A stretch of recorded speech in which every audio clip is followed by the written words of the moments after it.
This is our topic this morning, the non-stop goodness of God. Ang hindi tumitigil na kabutihan ng Diyos. May tendency, mga kapatid at mga kaibigan, na kung dumaraan po tayo sa hindi natin maintindihan na kahirapan na mga difficulties in life, may tendency na magtanong ang ating mga isip, ano ba ang nangyari? Hindi ba ang Diyos, God of all times, and good in all times? Ang ibig sabihin, kontrolado na ang lahat, hindi siya pwedeng gumawa ng anumang kasamaan sa mga tao niya. Why are these things happening? Na alam naman natin, hindi lang yung mga unbelievers ang apektado. Kahit na ang mga mananampalataya, apektado, di ba? So, tumigil ba ang kabutihan ng Diyos? Napigilan ba ng diablo at ng sitwasyon? Of course, kung alam po natin ang sinasabi ng salita ng Diyos, alam natin ang sagot. Ang kabutihan ng Diyos ay hindi mapipigilan. It is non-stop. So we read these verses, Jeremiah 32 starting from verse 40. We have 3 verses to tackle.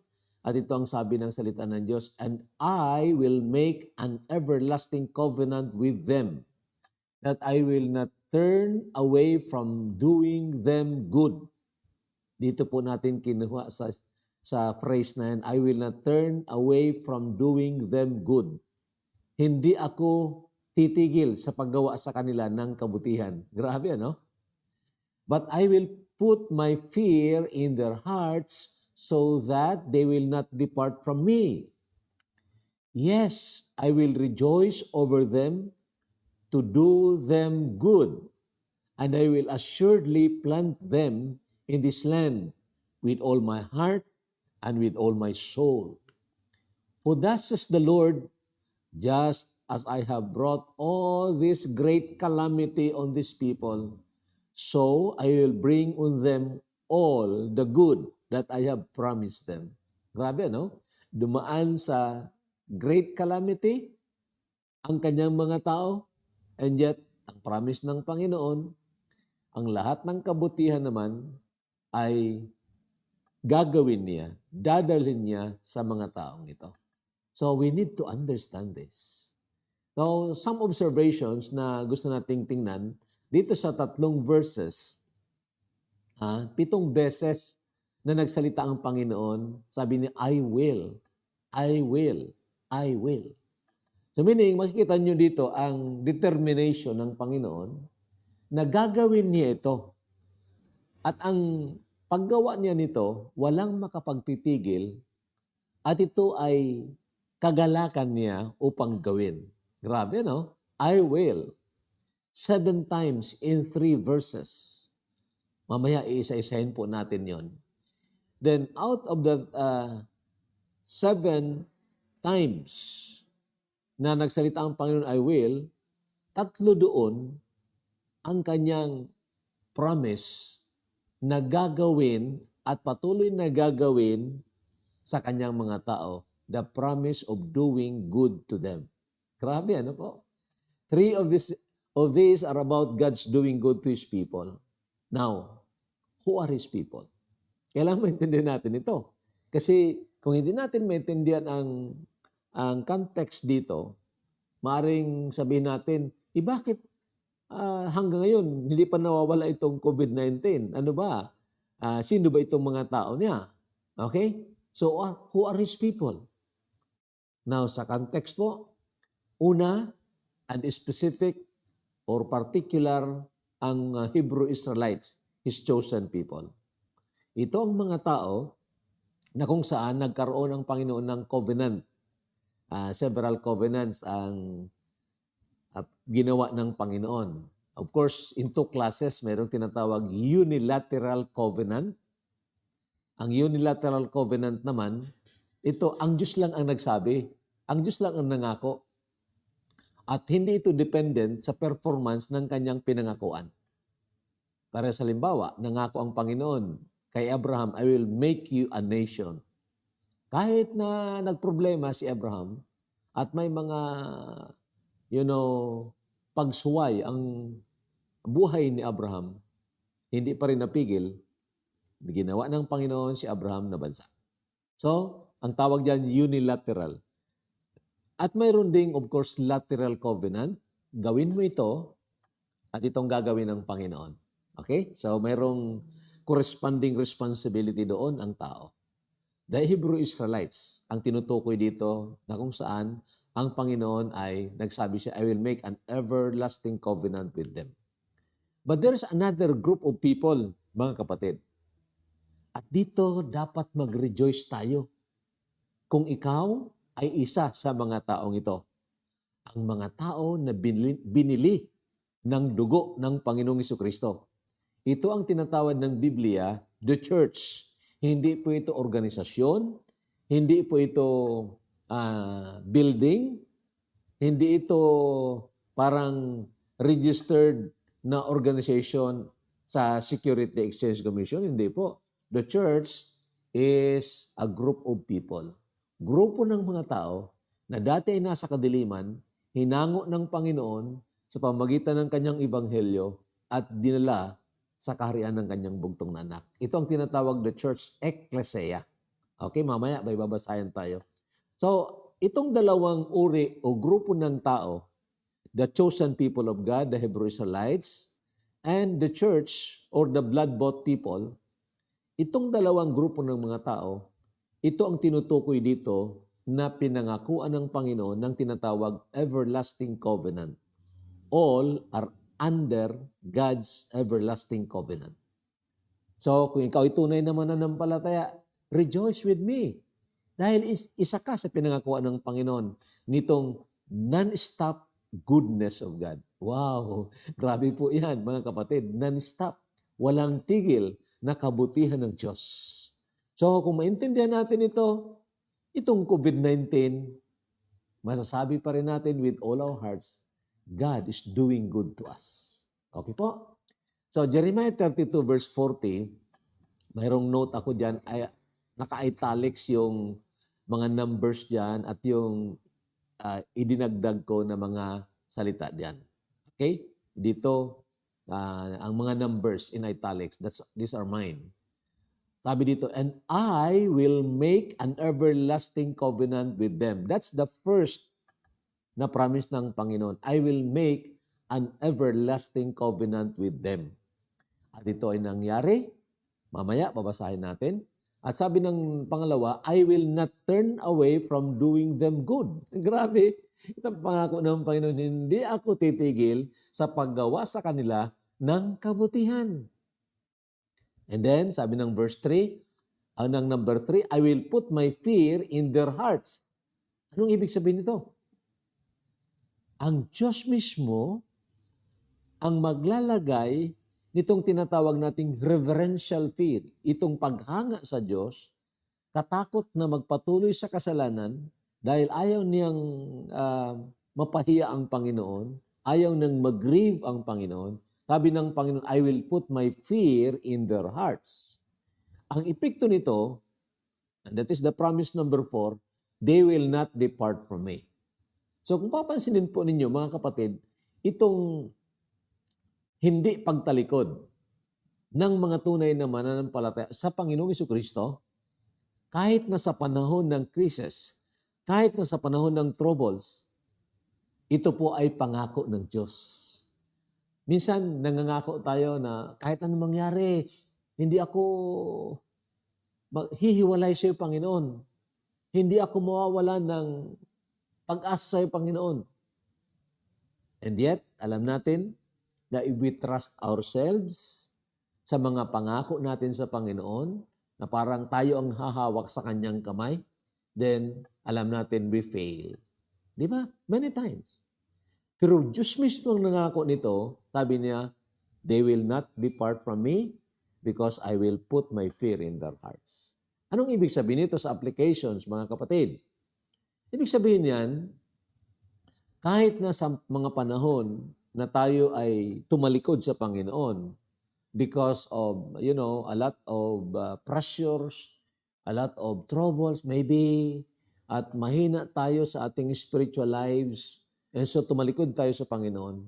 Yet, tandaan po ninyo ito, ang mga tunay na mananampalataya, dahil nga may inilagay ang Diyos dyan sa ating puso, and of course, that is the blessed Holy Spirit in us, then, babalik at babalik tayo sa Panginoon. Magkakaroon tayo ng tinatawag conviction, and then yung resolution to come back or to return back to the Lord. Okay? That is His promise. And then, of course, ang number 5 na promise niya dito, sabi niya, yes, I will rejoice over them to do them good. Grabe po ito mga kapatid, napakagandang pangako. Ang paggawa ng Panginoon ng kabutihan ay ekspresyon ng kanyang kagalakan from within.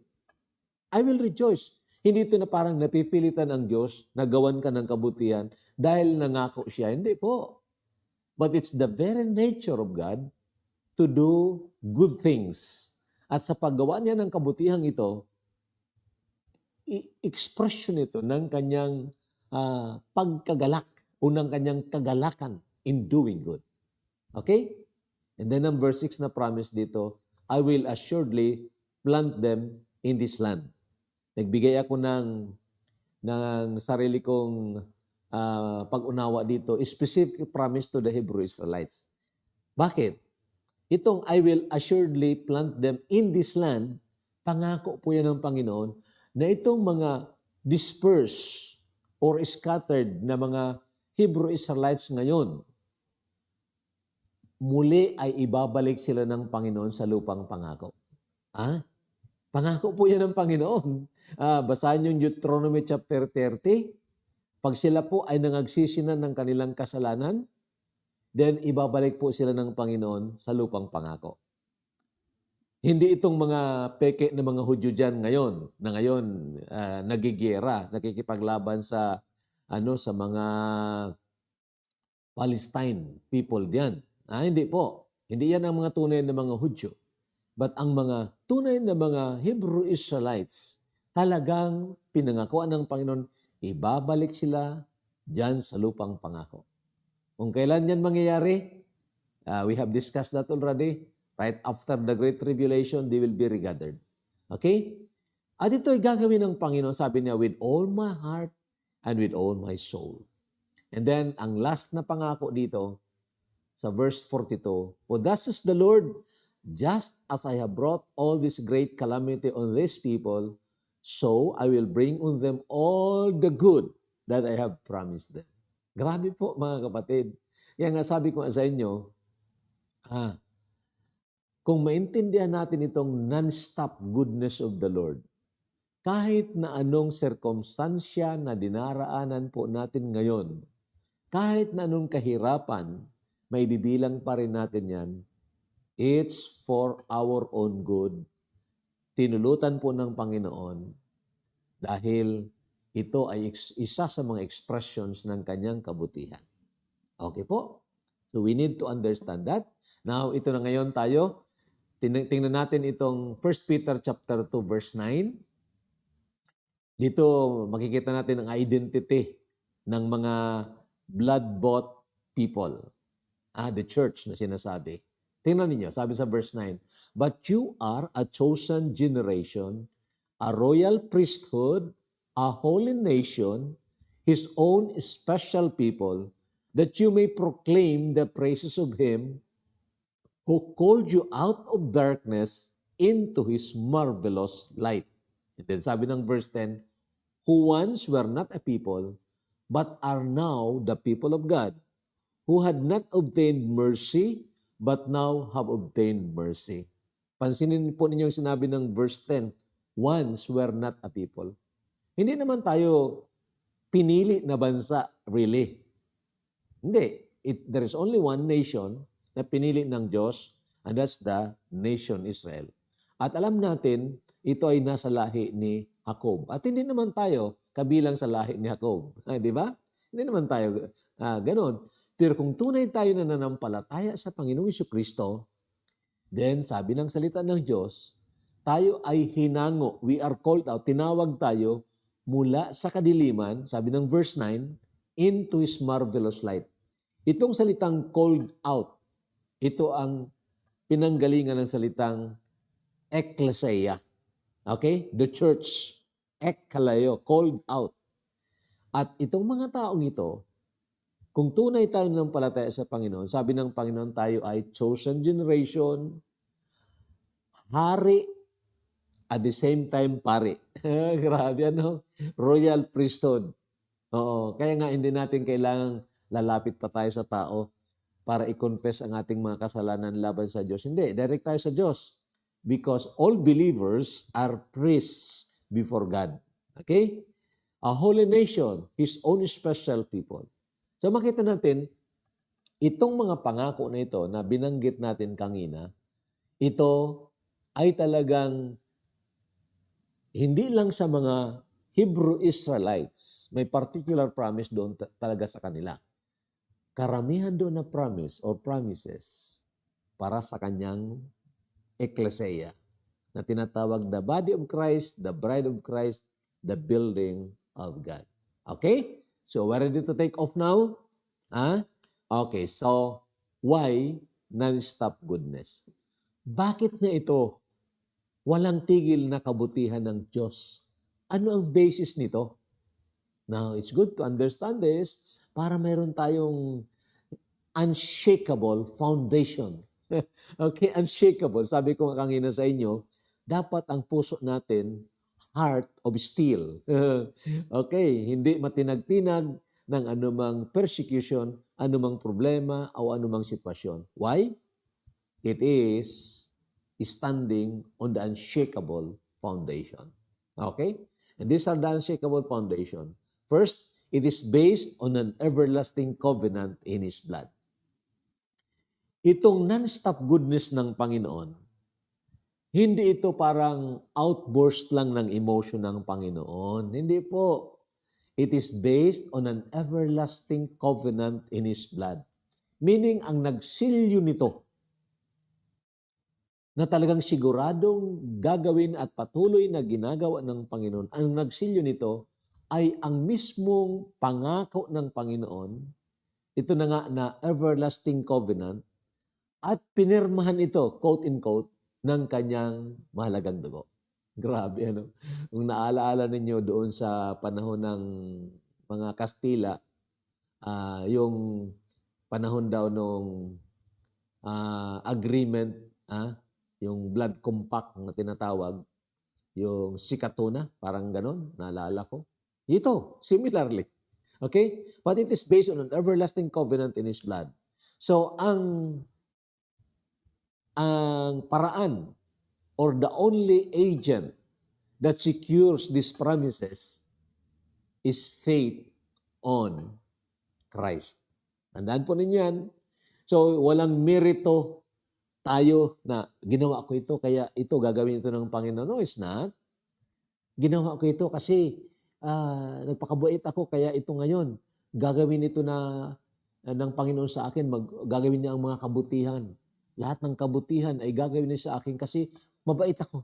Hindi po yan.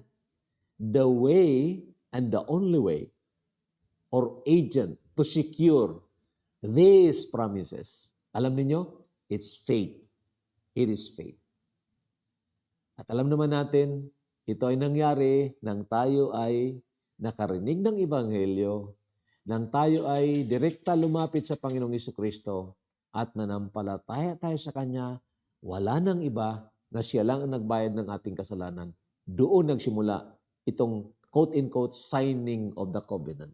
Okay? Ang pinirma natin, pagpananampalataya. Okay? Ang pinirma ng Panginoon, blood. Oo.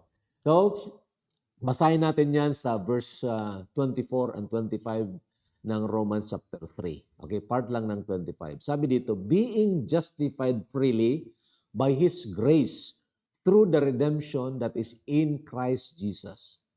Ang sarap ng mga salita. Yan, mga kapatid. Justified freely. Pinawalang sala. Libre. Sa pamagitan ng kanyang biyaya. O hindi ito sa pamagitan ng gawa natin. At ito ay sa pamagitan ng katubusan. Meaning, yung nangyari doon sa krus ng Kalbaryo. Na kung saan ang Panginoong Jesucristo ang siyang ginawa na pampalubag loob sa hustisya ng Diyos. Yun ang salitang propitiation. Na tayo sana ang dapat nahatulan doon, subalit dahil sa dakilang pag-ibig ng Diyos, ang kanyang bugtong na anak ang hinatulan para sa iyo at para sa akin. At doon na-display the greatest love of all times. At nang mapakinggan nga natin ito at manampalataya tayo sa Panginoon, then we were in covenant with God. Everlasting covenant. That is not a lateral covenant. That's unilateral. Okay po? Through faith in His blood. Now, pangalawa, why non-stop goodness? Dahil ito pong kabutihan ng Panginoon na ginagawa at patuloy na gagawin sa kanyang mga tao, ito po ay relasyon na hindi po matatapos, hindi mapipigilan ng ano paman at sino man, because it is a relationship between the sheep and the shepherd. Okay, maganda mo anawaan po natin ito. Medyo metaphorical yung salitang sheep and shepherd. Pero ang ibig sabihin niyan mga kapatid, tayo po ay ibinilang ng Diyos na parang mga tupa niya. At siya ang pastor ng mga tupa na nag-aalaga po sa atin, nagpapakain po sa atin, at patuloy po niyang gagawin dahil itong relationship as sheep and shepherd, everlasting relationship po ito, unending relationship po ito. In fact, kahit na doon sa langit, pakinig po kayo ng maigi, doon sa langit, we will still have this kind of relationship. Meaning, we are always be dependent on the great shepherd of the sheep. Si Jesus Christ po ito. Okay? So, calamities, troubles, persecution, kasalanan, sin, sin, failures, mga kapaltahan natin, even Satan and all his demons, death, etc., cannot stop the goodness of God. Ang sarap po niyan, mga kapatid, kung maintindihan po natin yan. Ha? Kaya nga doon sa Romans chapter 8, sabi doon, who shall separate us from the love of Christ? No one and nothing. Why? Because we have that relationship na hindi pwedeng putulin at hindi mapuputol. We have that great shepherd. We are the sheep, and the great shepherd, quote-unquote, is under that love obligation to take care of us. Okay? So, whatever happens, kahit na itong COVID-19, kahit na hindi ito titigil, parang hindi nga titigil, parang ayaw pang itigil ng mga nagplano nito. Ha? Pero sabihin ko po sa inyo, makikita pa rin natin, mararanasan pa rin natin kung tunay tayo na mga karnero ng Panginoon, mararanasan pa rin natin ang kagandahang loob o kabutihan ng Diyos. Non-stop. Okay po? Hebrews 13:20, ito po ang mga talata. Sige po, sabayan po ninyo ako. Now may the God of peace who brought up our Lord Jesus from the dead, that great shepherd of the sheep, through the blood of the everlasting covenant. Sabi ng verse 21, make you complete in every good work to do His will, working in you what is well-pleasing in His sight, through Jesus Christ, to whom be glory forever and ever. Amen. Pansinin po niyo yung verse 20. Okay? The great shepherd of the sheep. Sino yon? Si Jesus Christ, of course. Sino ang sheep? Tayo, na mga binili ng kanyang dugo. We are under that covenant of blood, the everlasting covenant. At sabi ko sa inyo, kasama na rin doon ang mga Hebrew Israelites na nanampalataya sa Panginoon. Okay? So, ang mga tunay na mananampalataya, part na ng katawan ni Kristo, then sila po ay inaaruga, kinakalinga pinoprotektahan, pinapakain ng Great Shepherd na ito. At ito ay ekspresyon ng non-stop na kabutihan ng Diyos. In fact, sa sumunod na verse, sa verse 21, gagawin itong shepherd na ito na kukumplituhin po tayo in every good work to do His will. Anong ibig sabihin yan? Meaning, there is that growth in development, spiritual growth and development sa mga tunay na mananampalataya. At dapat yun din ang tinitiyak natin na nangyayari sa buhay natin. Hindi stagnant. Ha? Kaya nga, hindi tayo pwede na para bagang pahapyaw lang na magpahayag ng salita ng Diyos. Parang ang ipapakain ko lang sa inyo, isang kutsara. Pwede ba yan? O kaya mga sobra-sobra lang na pagkain. No. Ha? Kailangan tayong lumakas upang magkaroon ng real spiritual growth and development. Upang sa ganun, pag malakas tayo, we can do His will. At ang pagtatrabahong ito ay pagtatrabaho sa loob. Of course, it is by the Spirit of God working in you.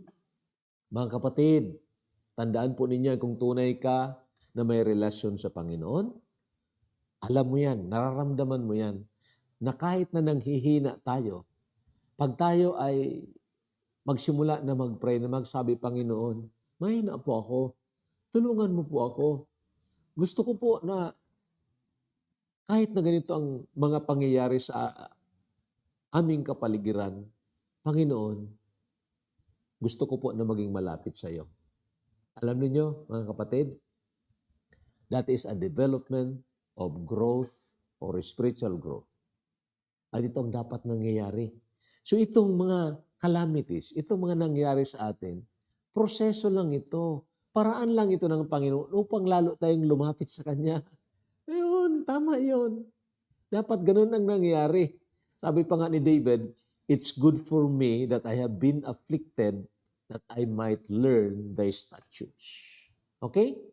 So, ito ang goodness ng Panginoon. Lastly, why non-stop goodness? Sabi ng binasa natin kanina, God delights to do good to His covenant people. Natutuwa ang Panginoon na gawin ang ikabubuti ng Kanyang mga tao. At ito ang katotohanan, mga kapatid, what God delights to do, it will surely come to pass. Okay? Ang anumang kinagagalakan ng Panginoon na gawin, sigurado mangyayari yan. Bakit? Walang sinumang mas makapangyarihan sa Kanya. Walang makapipigil sa Kanyang gustong gawin. Oh, that is the sovereign God, the omnipotent God na sinasampalatayanan natin, ang Diyos ng Biblia. Dapat doon tayo nakaangkla, mga kapatid at mga kaibigan. Okay? So, ito po ang verse. Verse 40. And I will make an everlasting covenant with them, that I will not turn away from doing them good, but I will put my fear in their hearts so that they will not depart from me. And then ang verse 41, yes, I will rejoice over them to do them good. Grabe ano? Nag-yes pa ang Panginoon dito. Para bang sinasabi, wow, excited ako na gawin nito.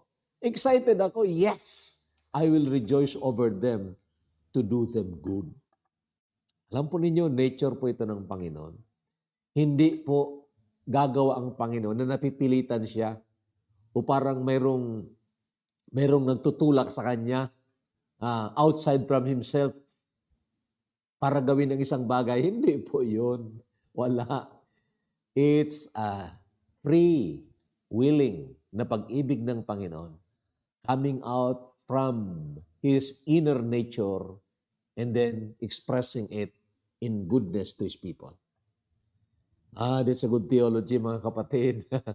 That's a good theology. Sana naintindihan po natin yon kasi yun ang magpapalakas sa ating spiritual na mga buhay. Hindi itong parang mga band-aid lang ng mga rhetoric ng tao. Oh, no, it's not. God is good. okay lang, patuloy ka lang, God is good. No, there is that foundation of the goodness of God. And that very foundation is His nature. Nature. Okay? Ang naturalesa mismo ng Diyos, that He is good and will be always good to His people especially. Now, our response. Dito tayo magkukonclude. Ano ang response na tama? Of course, the response is worship. Worship.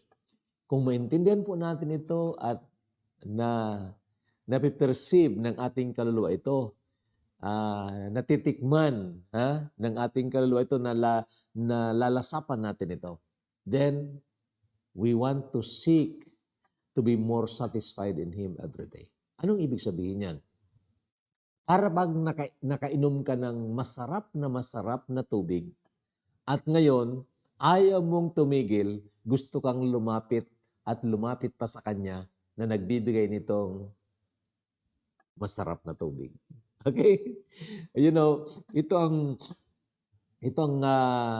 napakaganda sa tinatawag satisfaction, na biblical na satisfaction. The more you are being satisfied in God, the more you long to be with Him. Hello? Pakinggan nyo ng maigi yan. Kung ang iyong kagalakan ay nasa Diyos, habang natitikman mo ang Kanyang kabutihan at nagagala ka sa Kanyang kabutihan, lalo kang gustong lumapit sa Kanya. Yun po ang totoo. Okay? Yun po ang totoo. So, seeking to be more satisfied in Him every day, this will result in obedience to God from a heart of love. So, kung naalala nyo, nag-discuss tayo ng worship last week, yung worshiping the Lord outside of the box. Okay? At ang worship na yan, it's an inner experience of being satisfied in God. And if you are satisfied in God, then ayaw mong lumayo sa Kanya, mas lalo kang gustong lumapit sa Kanya. At ang magiging resulta nito, kalakasan from the inner person, and then it will result in obedience to God from a heart of love. Okay? And then number 2 is continuous dependence on Him in bad times or good times. Ito pang mga resulta. Kung alam natin na itong Diyos na ito ay walang tigil ang Kanyang kabutihan sa atin, kahit na sa panahon ng bad times, you will continue to depend on Him. Okay po? Pansinin po niyo mga talatang ito, last verses, Psalms 116. Nagtatanong dito ang psalmist dahil nakatikim siya ng kabutihan ng Panginoon, ng mga benefits ng Panginoon. Sabi niya, what shall I render unto the Lord for all His benefits toward me? Siya mismo ang sumagot. Sabi niya, I will take the cup of salvation. Anong ibig sabihin ng I will take the cup of salvation? Alam niyo? Hindi po ito soul winning. Okay? I will take the cup of salvation, meaning, lalo kong i-enjoy, lalo gusto kong ma-enjoy itong salvation na ibinigay niya sa akin at gusto kong ma-enjoy ang relasyon ko sa Kanya. I will take the cup of salvation. Meaning, lalo akong mag-pursue to be closer to Him. Yun po ang dapat na, o yun talaga ang natural na resulta o response natin. And then, ang salitang call upon the name of the Lord. Meaning, you will be continually depending on Him, praying to God, whatever is the situation is. Ano man ang nararamdaman mo ngayon? Ano ang na-experience mo? Marahil ay nasa valley ka ng iyong buhay. Then, remember, God allows it for your goodness. Okay? And so, call upon the name of the Lord. Okay po? And then, of course, I will pay my vows unto the Lord now in the presence of all His people. Makita nyo ito, this now outward. Ibig sabihin, kung nagkaroon ng kalakasan sa loob,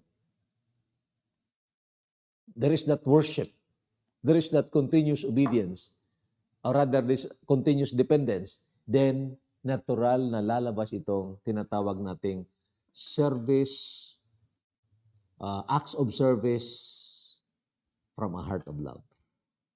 Dito na po na nag-iisip tayo kung paano natin ma-share ang salita ng Panginoon, na napakinggan natin, nakapagbigay ng kalakasan, encouragement sa atin. How can we share this to our friends, to our loved ones? So itong pag-share ninyo, malaking bagay ang magagawa nito. Believing that the Word of God is powerful, sharper than any two-edged sword. It will bring conversion sa mga tao, yung gospel, then share it to them. Share it to them.